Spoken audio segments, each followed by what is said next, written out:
The one thing that's missing from all monologues, you say, what is it?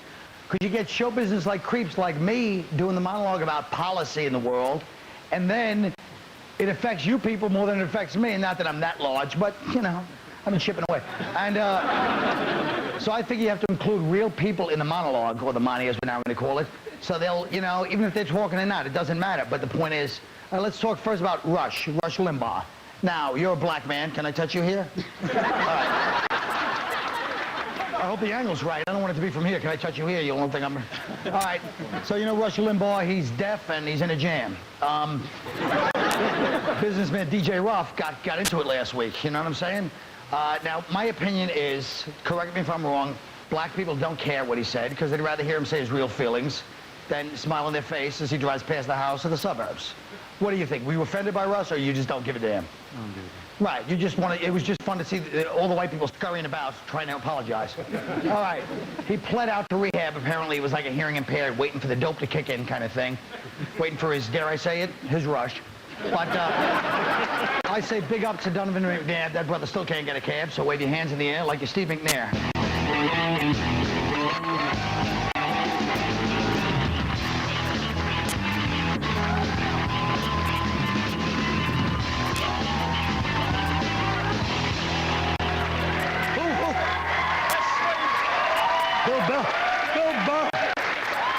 Wow. First up, let's take a look. Let's talk about Rush. Take a look at this clip of Rush Limbaugh. I think what we've had here is a little social concern in the NFL. I think the media has been very desirous that a black quarterback do well. Now, Patrice, be honest. Black people could care less about what Rush said. You don't care. You just, you know, like I said, you enjoy seeing the white people jump up and be like, here's what he messed up. He said, the black quarterback thing, there's 10 black quarterbacks who start in the NFL and like 5 of them suck. So it's not about, if it was just Randall Cunningham in the league by himself like it was back in the day playing, you could go with his comment. Joe Gilliam. Even Joe Gilliam. But now, there's too many black quarterbacks for that. If he didn't say black, he would have been fine. Right. He would have been fine. Rush would never be fine at any point because he's a thoroughgoing moron. It's not so much that he's racist as he's a complete cretin with nothing to say whatsoever. No. Thank you. Good night. He's not stupid. All right, but let me just say one thing, please, stupid. Is this. The fact is, ESPN exec said, look, we got to get ratings up this year. We're going to bring in Rush. He's going to have his opinion. You know how he is. Let him say what he wants. And then they let him say what he wants. And they're like, well, that's what Rush says. He can say what. And then the minute it becomes a scandal, ESPN execs are like, oh, we don't know what happened there. Rush is crazy. Tom Jackson didn't say it. They sold everybody out like always. You would have thought that they would have stayed with Rush after he said that because the entire reason for hiring him is he's sensational and you know he's going to say something messed up after 3 weeks. Exactly. But he's not a sports guy. He never belonged on that show. Because McNabb is a good, Unless the sport is outdoing Winona Ryder at Boot and OxyContin. What Nazi? Oh, was that a fat joke? I didn't even get that, but I know it's smart.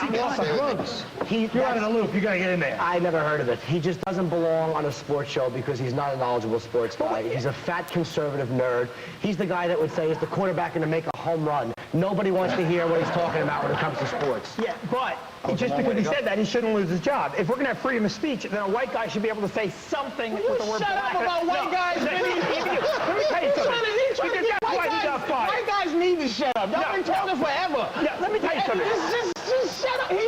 He shouldn't have said the dude was his color. He should have said done it. But that has nothing to do. See, that's everything that's what we're talking about. White people always. Patrice, this is This is white on white crime. What do white black people always do? White on white crime. Because black, it's an attack. Here's the race riot. The race war is going to be liberal whites versus conservative whites. Black people don't care. We want to argue race all the time. That's y'all making each other quit and fire. We don't care. But you do care. And Dusty Baker said something that was also, kind of politically incorrect. But liberal whites will never hold a black guy to the same standards they hold other white people to, because if you're a liberal white, you're a closet little dirty racist, and that's why you don't.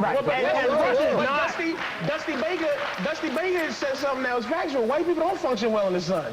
He said black Imagine people. you in the sun. No, you know what you have to do. You have to read. He doesn't read what we're talking about. Shut up.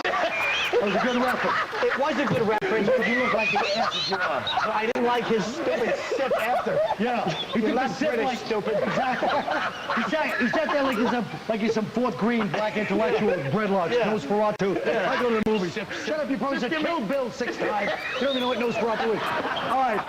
The socialist mayor of Paris has made convicted cop killer Mumia Abu Jamal an honorary citizen. Now, Proops, no one can support this, but somehow, if anybody does, it'd be in your neck of the woods. Why do you have to say that I would do that? Don't you see that the French do this just to tweak us, man? I mean, they're French. Supporting a guy that murdered somebody tweaking. Do you think that they're having a French talk show right now called Le Crowd Difficile? Because None of you understood that. yes, they did. Just because of some issue here, they think it was absolutely something that French people do to mess with us because they're anti-death penalty. They're going to take the most extreme case they can find, lift it up into the public view, and rub your face in it. It's That's not what they're about the doing. death penalty, though. I know what you're saying, but it's about, first of all, an odd choice, Mumia, because he's actually not a coward and he's fired a weapon in his life, so that goes completely against anything in French history. I didn't expect that to get anything. But it's because the French they hate Americans. This has gone beyond just a little tweaking. Because they want to be seen as equals. They're never going to be seen as equals. But you don't know. They're never going to be seen as equals because we bailed them out of a prison ring. That's right. He's been to Montreal, and they're like French. They're never going to be seen as equals by Americans. We don't care what you think politically. We don't care what you think about worldviews, and that's the way it is. Yeah, so stop trying to get our attention. Like one of those French, Sorry, I was going to say that stands for every country. We don't care about anybody Yeah, else. there you are. No country likes each other. I hate when people go, everyone hates America. Guess what? India hates Pakistan.